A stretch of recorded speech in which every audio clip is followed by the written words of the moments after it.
Hi everyone, my name is Michael, and today we're going to talk about how you tell the difference between two genetic sequences. Specifically, we're going to use the Needle-Wunsch algorithm. So if you have two genetic sequences, for example, two coronavirus samples, how do you tell how different they are or how much they could have mutated?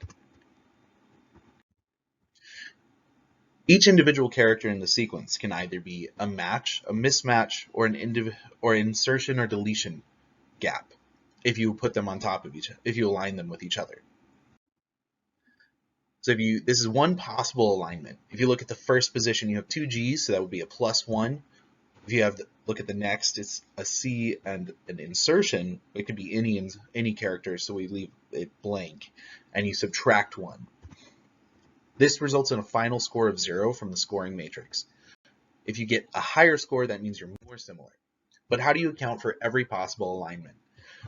We start with a blank or insertion on each sequence. Then you move left to right, top to bottom. The -7s on the bottom and most right are because that means that you took the top to bottom sequence and you lined up the A with the first G in the left to right top sequence, which means most of those are matched to insertions, and you get a really negative score. For example, if you want to do X, you have to do from the left, you'd get -1, so you subtract 1, and you get a -2, same from the top. But you get to add 1 if you take the upper left diagonal, which is that 0. So we get a 1, which is the highest score, so we keep that because that means that's our most optimal choice. You do this for the entire matrix, and you get this.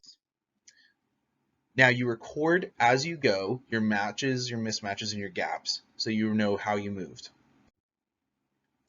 The rule for reconstructing the sequences is you start at the bottom right and you move up and left from whatever your previous map was, recording the best choices.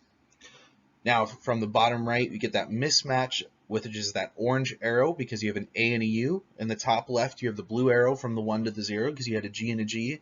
And all your ups and your lefts represented gaps, so you get the black arrows, which are also a -1.